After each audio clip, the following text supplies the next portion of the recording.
Hello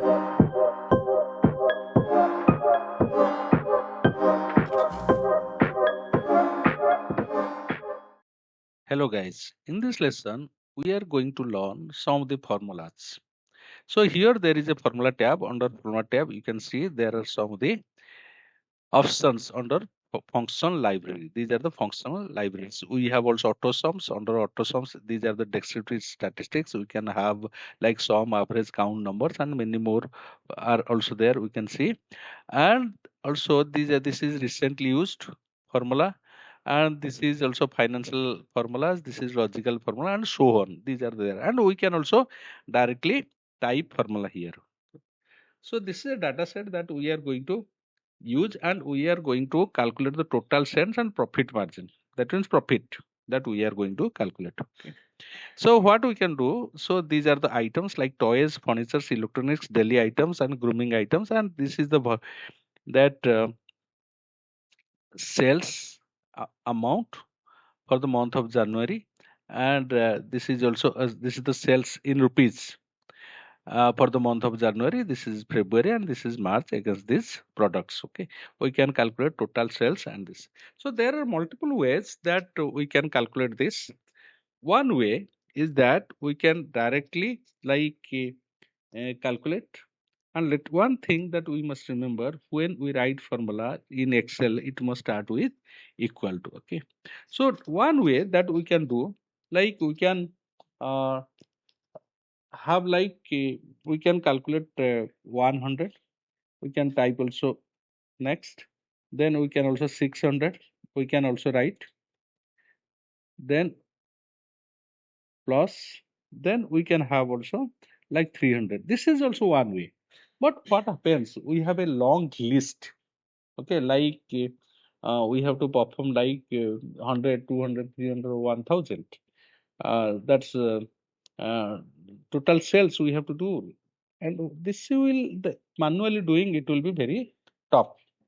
So it is always advisable that instead of writing the value inside the cells, we need to select the cell itself. There are some advantages, like let us see. So equal to, this is the cell, this is the C6, it is happening, this is the C column you can see, and this is the 6 row. Therefore what we need to do, so we have to select this. Okay, then plus, then this cell, then plus, then this cell, then hit enter. So we are getting it. This is one way. Okay, so by doing this, suppose by mistakes we have written here 100, and but indeed it has to be 300. Okay, so let us see this 1000 will automatically be changed. Okay, auto calculation will take place if we are taking a reference directly from the cells. We are selecting the cell itself. Understood? There is also another formula that we can do, like we can calculate the sum. We can write here sum. Okay, so then we can select the range. So these are the cells. We can close the bracket, we can hit enter. This is also happening. After that what we can do, we can simply drag it, or we can double click it. We are getting this. But what about this? Let us calculate. So how do we get profit? So in order to calculate profit, it is equal to then these cells, because this is the 5% of total sales into 5%. Okay, so let us hit enter. Okay, this 60 rupees is the profit for this. So let us drag it. Okay, this is becoming 0. Why this is becoming 0? But why it is here, there is a difference. The difference is that the reason you see, when we calculate the sum, you can see it is C6 and E6. Next one is E7, C7 and E7. This one, this is the formula bar, C8 and E8. This you can see C9 and E9. Automatically you see by default it is shifting one cell down. Okay, but what about this? You can see this here, F6, this is the F6, 1200, and into J4. J4, this is the J4. What about this? So it is becoming J5. What is the value here? Here the value is 0 or empty. Therefore, it is calculating. So this is also empty. You can see this J6. This you can see J7. Automatically, it is shifting one cell down. Okay. So here there is no value.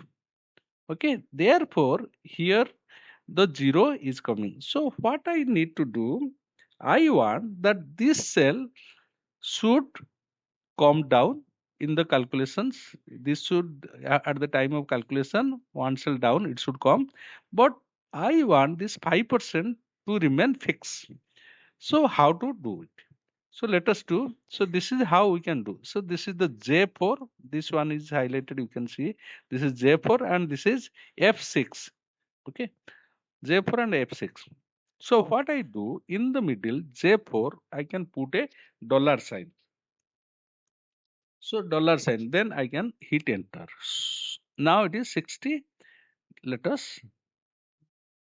So this is now happening. So here what we need to do, we want this here in the left side, it should come fixed, remain fixed.